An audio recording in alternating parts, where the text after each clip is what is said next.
శ్రీ మహాగణాధిపతయే నమః, శ్రీమాత్రే నమః. మాచిరాజ్ భక్తి ప్రేక్షకులందరికీ నమస్కారం. అదృష్టం తొందరగా లభించాలంటే శాస్త్రాలను ప్రమాణంగా తీసుకొని గృహంలో పాటించాల్సిన ముఖ్యమైన విధి విధానాలు ఏంటో ఈ వీడియోలో మనం తెలుసుకుందాం. మనకి అనేక ధర్మశాస్త్రాలలో, పౌరాణిక గ్రంథాలలో అదృష్టం తొందరగా కలగాలంటే ఇంట్లో పాటించాల్సిన నియమాలను, ముఖ్యమైన విధి విధానాలను గురించి చెప్పారు.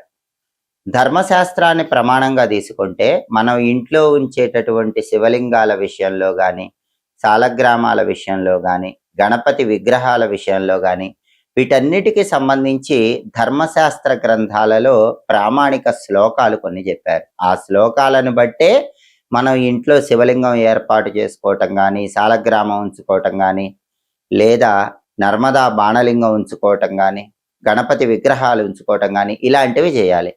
ఆ శాస్త్ర ప్రమాణమైనటువంటి శ్లోకాన్ని మనం పరిశీలిస్తే ధర్మశాస్త్రం ఏం చెప్తుందంటే, గృహే లింగద్వయం నార్చ్యం అంటుంది ధర్మశాస్త్రం. అంటే ఏ ఇంట్లో అయినా సరే రెండు శివలింగాలు ఉండకూడదు. ఒకే ఒక్క శివలింగాన్ని పూజా మందిరంలో ఉంచుకొని దానికి రోజు అభిషేకం చేసుకోవాలి. అలాగే సాలగ్రామ ద్వయం తథా అంటుంది శాస్త్రం. అంటే ఏ ఇంట్లో కూడా రెండు సాలగ్రామాలు ఉండకూడదు, ఒకే ఒక్క సాలగ్రామం ఉండాలి అని ధర్మశాస్త్రం చెప్తుంది. అందుకే గృహే లింగద్వయం నార్చ్యం సాలగ్రామ ద్వయం తథా అంటుంది శాస్త్రం. కాబట్టి ఒక శివలింగం ఉంచుకోవచ్చు, ఒక సాలగ్రామం ఉంచుకోవచ్చు. అలాగే శాస్త్రం ఇంకా ఏం చెప్పింది, ద్వే చక్రౌ ద్వారకాయాస్తు నార్చౌ సూర్యద్వయం తథా అంటుంది శాస్త్రం. అంటే అర్థం ఏంటంటే, ద్వే చక్రే ద్వారకాయాస్తు అంటే ద్వారకా చక్రములు అని ఉంటాయి. ఇవి శ్రీకృష్ణ సంబంధమైనటువంటి చక్రములు. ఇలాంటి ద్వారకా చక్రాలు రెండు ఉండకూడదని ధర్మశాస్త్ర గ్రంథాల్లో చెప్పారు. రెండు ద్వారకా చక్రాలు అంటే అర్థం ఏంటంటే, ఇక్కడ కూడా శాస్త్రం ఇంకో విషయం చెప్పింది. చక్రాంక మిథునం పూజ్యం నైకం చక్రాంకం అర్చయేత్ అంటుంది శాస్త్రం. అంటే ఈ ద్వారకా చక్రం అనేటటువంటిది జంటగా ఉంటుంది. ఆ జంటగా ఉన్న ద్వారకా చక్రాన్ని ఒకటి మాత్రమే ఉంచాలి. జంటగా ఉన్న ద్వారకా చక్రాలు రెండు ఉండకూడదని ధర్మశాస్త్రం మనకు చెప్తోంది. అలాగే నార్చౌ సూర్యద్వయం తథా అంటుంది శాస్త్రం. అంటే ఏ ఇంట్లో కూడా రెండు సూర్యుళ్ళు ఉండకూడదు. అంటే ఎవరైనా పూజ గదిలో సూర్యుడి విగ్రహం పెడితే రెండు విగ్రహాలు ఉండకూడదు. అయితే సూర్యుడి విగ్రహం ఎవరు ఉంచరు, గుండ్రంగా రాగితో చేసినటువంటి సూర్యుడి బింబాన్ని ఉంచుతారు. అలాంటివి కూడా రెండు ఉండకూడదు. అందుకే నార్చౌ సూర్యద్వయం తథా అంటున్నారు. అలాగే శక్తిత్రయం త్రివిఘ్నేశం అంటోంది శాస్త్రం. అంటే మూడు శక్తి స్వరూపాలు ఇంట్లో ఉండకూడదు. అమ్మవారి విగ్రహాలు ఏవైనా పెట్టుకుంటే అవి రెండు వరకు ఉండవచ్చు, మూడు అమ్మవారి విగ్రహాలు ఉండకూడదు. అందుకే శక్తిత్రయం త్రివిఘ్నేశం అన్నారు. త్రివిఘ్నేశం అంటే మూడు గణపతులు ఉండకూడదు. రెండు గణపతి విగ్రహాలు పూజ గదిలో ఉండవచ్చు, మూడు గణపతి విగ్రహాలు ఉండకూడదు. కాబట్టి అమ్మవారి విగ్రహాలు రెండు వరకు ఉండొచ్చు, గణపతి విగ్రహాలు రెండు వరకు ఉండవచ్చు. అమ్మవారి విగ్రహాలు కానీ గణపతి విగ్రహాలు కానీ మూడు ఉండకూడదు. చివరగా ద్వౌ శంభూనార్చయే సుదీహి అంటుంది శాస్త్రం. ద్వౌ శంభూనార్చయే సుదీహి అంటే రెండు శంఖాలు ఉండకూడదు అని అర్థం. ఏ పూజ గదిలో అయినా ఒక శంఖం మాత్రమే ఉండాలి, రెండు శంఖాలు ఉండకూడదు. ఈ నియమం పాటిస్తూ వీటిని పూజా మందిరంలో ఏర్పాటు చేసుకోవాలి. అలాగే ధర్మశాస్త్రం ఇంకా ఏం చెప్తుందంటే, ఇంట్లో ఏముండాలో మహాభారతం అనుశాసన పర్వంలో ఒక ప్రామాణిక శ్లోకం చెప్పారు. మహాభారతం అనుశాసన పర్వాన్ని ప్రమాణంగా తీసుకుంటే ఏం చెప్పారంటే, భిన్న భాండంచ ఖట్వాంచ కుక్కుటం సునకం తథా అప్రశస్తాని సర్వాణి యశ్చ వృక్షో గృహేరుహ అంటుంది ధర్మశాస్త్రం.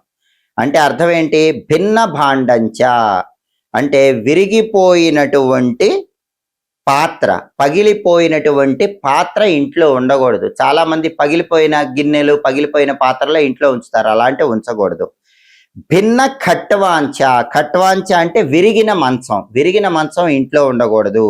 కుక్కుటం సునకం తథా అన్నారు. కుక్కుటం అంటే కోడి, కోడి ఇంటి ఆవరణలో పెంచకూడదు. అలాగే సునకాన్ని ఇంటి ఆవరణలో పెంచకూడదు అని మహాభారతం అనుశాసన పర్వంలో చెప్పారు. అదేంటండి, చాలా మంది కుక్కలు ఇంట్లో పెంచుకుంటున్నారు కదా అంటే, కుక్కలకు ఆహారం అందించాలి, దాన్ని భూతయజ్ఞం అంటారు. కానీ వాటిని ఇంటి ఆవరణలో మాత్రం ఉంచాలి కానీ ఇంట్లోకి రానివ్వకూడదు. ఎందుకంటే ఇంట్లో శునకం ఉంటే ఇబ్బంది అని మహాభారతం అనుశాసన పర్వంలో చెప్పారు. అప్రశస్తాని సర్వాణి యశ్చ వృక్షో గృహేరుహ అన్నారు. అంటే పెద్ద పెద్ద వృక్షాలు ఏవైనా సరే ఇంటి ఆవరణలో ఉండటం మంచిది కాదు అని ఈ శాస్త్ర ప్రమాణం చెప్తోంది.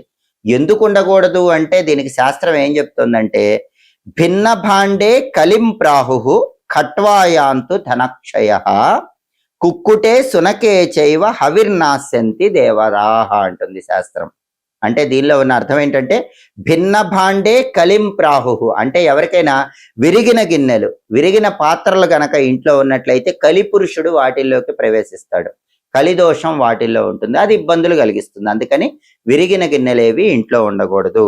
ఖట్వాయాంతు ధనక్షయ అంటే విరిగిపోయిన మంచం ఉంటే ధనక్షయ, ఇంట్లో డబ్బు నిలబడదు. కాబట్టి మంచం అనేది విరిగిపోయింది, ఇంట్లో ఉండకూడదు.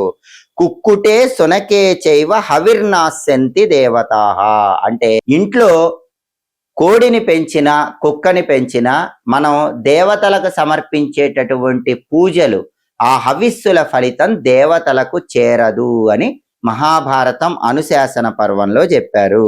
అందుకే చాలా మంది ఈ ఇళ్లలో పూజలు చేస్తూ ఉంటారు, యజ్ఞయాగాదులు చేస్తూ ఉంటారు. వాటి ఫలితం అనేది పూర్తిగా రాదు. ఎందుకంటే మనం ఒక యజ్ఞం చేసినా ఒక హోమం చేసినా దేవతలకు హవిస్సు అని సమర్పిస్తాం.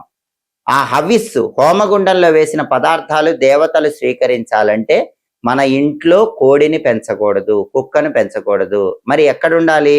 ఇంటికి బయట ఉండాలి. వాటికి ఆహారం అందించాలి. కోళ్ళకు ఆహారం అందించడం భూతయజ్ఞం అంటారు, కుక్కలకు ఆహారం అందించడం భూతయజ్ఞం అంటారు. పంచమహాయజ్ఞాల్లో ఒక యజ్ఞం మూగజీవాలకు ఆహారం అందించడం. కానీ వాటిని ఇంట్లోనే పెంచుకోకూడదు, ఇంట్లోనే తిప్పుకోకూడదు. అలా చేస్తే దేవతలకు చేసేటటువంటి పూజల ఫలితం మనకు లభించదు అని మహాభారతం అనుశాసన పర్వంలోని ఈ శ్లోకం మనకు తెలియజేస్తుంది. అలాగే ఇంకా అనుశాసన పర్వం ఏం చెప్తుందంటే వృక్షమూలే ధ్రువం సత్వం తస్మాత్ వృక్షం నరోపయేత్ అంటుంది శాస్త్రం.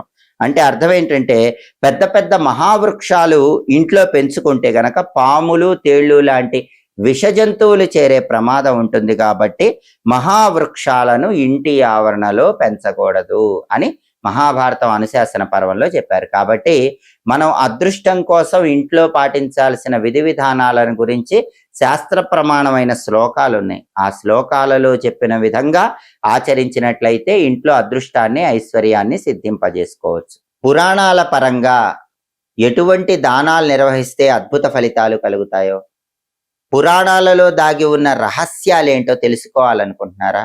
అయితే మాచిరాజ్ భక్తి ఛానల్ తప్పకుండా చూడండి. అలాగే జ్యోతిష శాస్త్ర ప్రామాణిక గ్రంథాల ప్రకారం అన్నప్రాసన, అక్షరాభ్యాసం, నామకరణం, సీమంతం వీటిని ఎటువంటి తిథుల్లో, వారాల్లో, నక్షత్రాల్లో నిర్వహిస్తే అద్భుత ఫలితాలు కలుగుతాయో తెలుసుకోవాలనుకుంటున్నారా? కొత్తగా ఎప్పుడు ఉద్యోగంలో చేరాలి, కొత్తగా ఎప్పుడు వ్యాపారాలు ప్రారంభించాలి, ఏ ముఖ్యమైన కార్యక్రమమైనా జ్యోతిష శాస్త్ర ముహూర్త విభాగాన్ని అనుసరించి ఎప్పుడు చేయాలి, ఈ విషయాలన్నీ తెలుసుకోవాలనుకుంటున్నారా? అయితే మాచిరాజ్ భక్తి ఛానల్ తప్పకుండా చూడండి. పండుగల సందర్భంగా ఎలాంటి విధి విధానాలు ఆచరిస్తే సమస్త శుభ ఫలితాలు కలుగుతాయో తెలుసుకోవాలనుకుంటున్నారా? మాచిరాజ్ భక్తి ఛానల్ చూడండి. మన భారతీయ సనాతన సంస్కృతి సంప్రదాయాల్లో పూజల్లో దాగి ఉన్న పరమార్థం, జపాల్లో దాగి ఉన్న పరమార్థం, వీటన్నిటిలో ఉన్న ఆధ్యాత్మిక రహస్యాలు తెలుసుకోవాలనుకుంటున్నారా? అయితే మాచిరాజ్ భక్తి ఛానల్ తప్పకుండా చూడండి. మా వీడియోస్ మీకు నచ్చినట్లయితే మా ఛానల్ లైక్ చేయండి, కామెంట్ చేయండి. మా ఛానల్ వీడియోస్ 10 మంది మిత్రులకు షేర్ చేయండి. మా ఛానల్ సబ్స్క్రైబ్ చేసుకోండి. పక్కనున్న బెల్ సింబల్ నొక్కటం మాత్రం మర్చిపోకండి. సర్వే జనాః సుఖినో భవంతు. స్వస్తి.